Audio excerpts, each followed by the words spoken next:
Hello, I'm Antonio. I'm Azan. I'm Morgan. And I'm Ian. Today we're going to be having a little debate over the topic of can humans and the earth coexist. Me and Azan are going to be in the side that humans and earth can't coexist. And then Ian and Morgan are going to be in the side that humans and earth can coexist. So we're going to start it off with our theses and then go into more of the debate. So our side of the debate is mainly urban sprawl, its impact on the environment, and we argue that urban sprawl is probably the main contributor to most of the Earth's problems, environmental problems such as climate change, carbon emissions, and we see it as sort of useless because of all the cons and just problems it brings up, and the only reason why it's a problem, or the only reason why it's a thing, is simply because people want it to be. There's much easier alternatives to urban sprawl. Yeah, so do you guys want to give us your thesis and then we can kind of give more general stuff? Sure. So we focused on agriculture more as our argument, and we said that the economic benefits of agricultural land use outweighs most of the negatives that can arise. Yeah, so we really focused on like the economic value of the land and the possibility for economic growth on property rather than any sort of outside effect. As well as the impact that cutting land use would have on human populations, especially because of how reliant we are on those growing urban sprawls and those growing agricultural bases. Alright, so now we're going to go into that little pleading our case segment of it. We'll start out. One of the major impacts that urban sprawls have are their habitat disruption and their deforestation. When it comes to urban sprawls, typically what's happening is people no longer want to live in cities, which are oftentimes surrounded by forests, different lands, but even aquatic environments are being disrupted due to bridges being built, stuff like that. And this is something that doesn't need to be made, and is often only made because of the way cities are poorly engineered. People want to get away from them, they want to commute. So in doing so, you're having to build new roads, taking down forests, which oftentimes means you're not taking down the entire forest. So you're, forcing different species to move into different areas. You're cutting off a species land right in the center of it. And it's just, urban sprawls aren't something that need to be happening because it's really just because people want to live somewhere else. They already have places to live. And there's there's a forest here, so might as well build a house. When it comes to holding a population in a city, it's much better to hold for example, 100 people. It's much better to hold 100 people in an apartment building rather than a suburban area, because it's, I would say, just way more spread out and way more inefficient use of land. So as you were bringing up agriculture and stuff, to be more specific, 1,200 square miles of agricultural land and natural space is lost every year in the U.S. to urban sprawl. So it's really just a very inefficient use of land, and that land can be used for other things, like you guys said, agriculture or something, or it could just be untouched and left in, how do I say this, habitat destruction. Just leave the biodiversity there instead of wiping out entire forests. Another big thing is the gas emission and the greenhouse gases that are caused by the urban sprawl. Every year, urban sprawls and the growth of the urban environment cause about 30% of all carbon emissions. And by 2050, 66% of the world is projected to be urban. So a lot of people are moving away from cities, they're becoming more urban, which in theory you'd think was good because you know how much carbon emission cities create, but it's actually much less than the single home rate, especially for urban areas outside of big cities.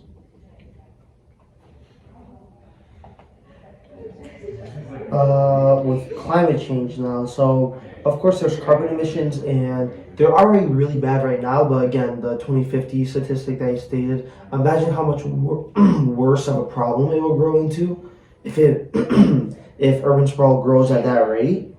And when it comes to climate change now, how's that affected? So the thing is, because urban cities and stuff are mostly blacktop, it causes heat. We're known as heat islands because blacktop pavement, it absorbs a lot of heat, right? So that has a number to do on, I'll say, the local environment, but at the same time that local could turn into like more of a global or national environment if this urban sprawl continues to grow. For example, in Chicago, the city of Chicago could see 30 or more days per year rise above 100 degrees Fahrenheit. And this is Illinois, this is around our area, and everyone knows that tends to get really cold. So the fact that over a month of the year it reaches 100 degrees Fahrenheit, even though we live, close by, and the highest we maybe get is 90 or maybe just high 80s. And if we look at other places, like LA and Georgia, they tend to be during the summer around 93 degrees Fahrenheit. But yeah. So pretty much, this is showing that like the north is consistently getting hotter and hotter due to these urban environments and just the amount of, or not so much the amount of pavement and stuff like that, but the lack of green space. Chicago's done like a really poor job of putting in areas that aren't just pavement or like a subway track, and that's leading to really, really hot days. Where Azan brought up Atlanta, Georgia, where in the next few years you could see Chicago's summers looking really close to Atlanta, Georgia's heat and similarity. It's crazy. Yeah. I'll turn it over to you guys. All right. So like we said before, biggest thing, obviously, we can't just stop growing because population is still growing. We recently hit 8 billion people, so we still need to continue expanding that for more agriculture, for more homes, because we still have more people are being born than are dying. Mm-hmm. And so, and also realistically, if we stopped just developing land, there are 19.7 million jobs in agriculture. This is just in America. There's roughly 113,000 in fossil fuels. Forestry is another 60,000, and construction is about 967,000. So stopping all of that together, that's a lot of jobs being lost. That is a huge portion of the market that we just can't lose. So obviously we can't fully stop developing land. We need to continue this. And going on from that, so 61% of the US's energy is generated by fossil fuels. The development of land that happens to go into fossil fuels is a huge part of that.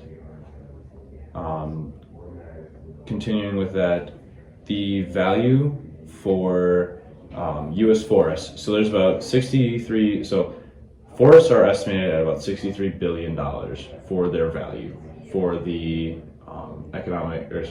the environmental services they give us.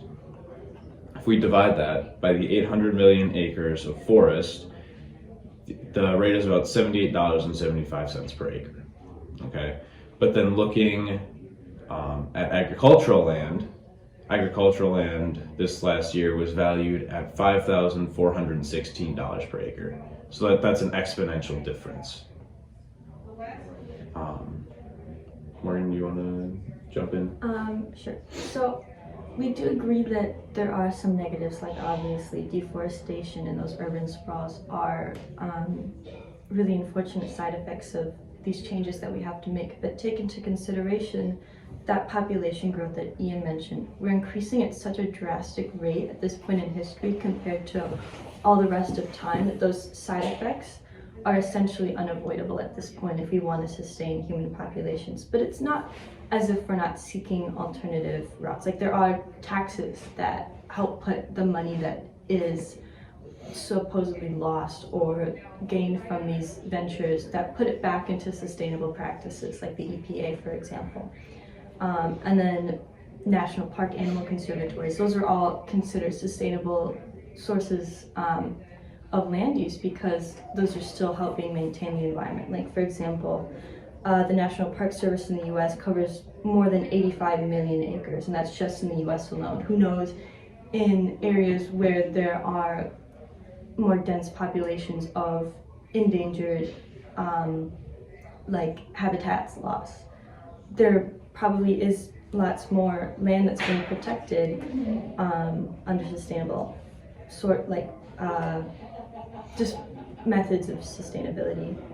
Yeah, so like Morgan said, basically the entire idea that the more that we develop, the better we can protect these urban areas and everything going on with it. Because if you think about it, like the more economic growth that we put in, the more money can be put back into the sustainable practices.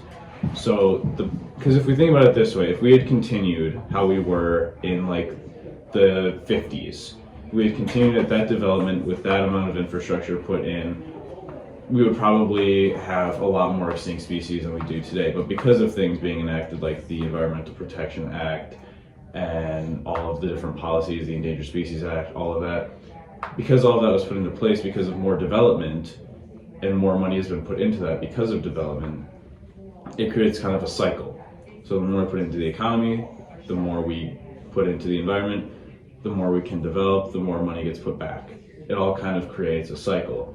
And then like you said, the urban sprawl, obviously it's not the best, but we can't stop it because of the population growth and everything going on with it, all the agricultural spread. And without all of that money coming back in and out and all the research that is gained from it, we aren't going to find solutions to your urban sprawl and your climate change problems. We need this land use to be able to solve the issues that come from it. All right, so you want to start the discussion? Sure. I think you guys I think the way that you guys like talked about the land almost helped our case in a way. We didn't really think that deforestation is like the worst thing in the world. We are a growing economy and stuff like that, or not even a growing economy, a growing world. We have more people. We really wanted to bring up just the inefficiency. I mean, if we go back to that topic, can humans and Earth coexist as we're speaking right now? They really can't. And one of a really big cause of that is the urban sprawl and just the way people are using land inefficiently. And I think that, if we dedicated more of that land to agriculture, to, developing, we would use so much less of that land and be able to, keep up with this growing population without making, spread out hundreds of acres of, suburban neighborhood, which is then leading to, these growing temperatures, growing carbon emission. When we, expand cities, we develop more land for agriculture and stuff like that, which in turn lowers carbon emission rates and also boosts, economy, such and such. See, but like when we think about it, if we continue on this idea of urban development and urban sprawl, most of the times when new urban areas are developed, or new factories are built, anything like that, there's always some sort of agreement that they have to sign, that they have to put this much money back into the environment that they remove, or they have to do this much to negate their emissions and all of this stuff. Like if we think about Foxconn, obviously they're not doing that, but when they were created, they signed an agreement that they would put all of the water that they took out back into Lake Michigan in one way or another, and they would do this much to reduce their emissions, and they bought a ton of undeveloped land and a bunch of developed land as well to build this factory. But what we need, so going back, so urban development, obviously, urban sprawl is bad. We can agree on that. Okay, it's an inefficient way to use the land, and there's not much we can do about that. But looking back, the only way that we have continued to survive as a species is because of sprawl. Okay, it's ingrained in us as hunter-gatherers, as ancient Mesopotamians, however far back you want to go. Humanity has sprawled itself as a way to survive.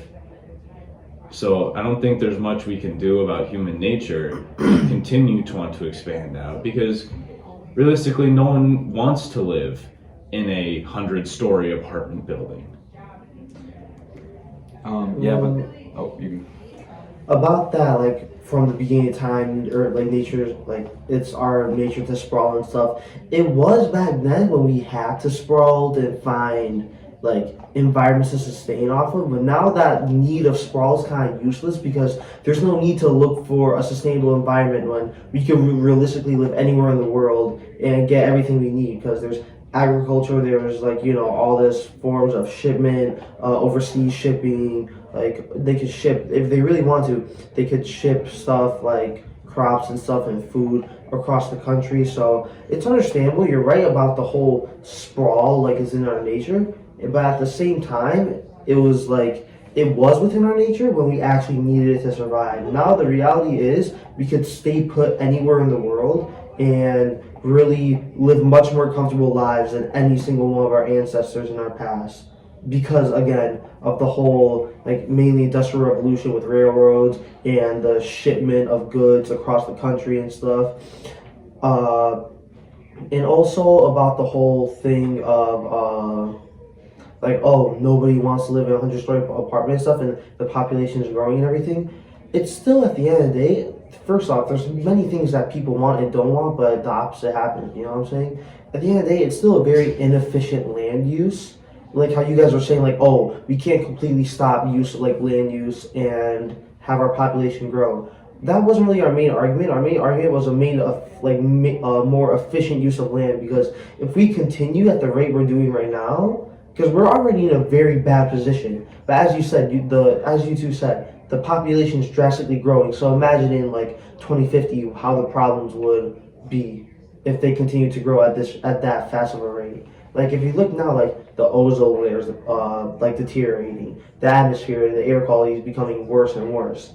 Like same thing with also water quality and stuff. So you guys could bring up how there's all these acts that are done to help preserve nature. But at the end of the day, if we trace back to any point in human history, today, the most amount of animals are going extinct at the fastest rate.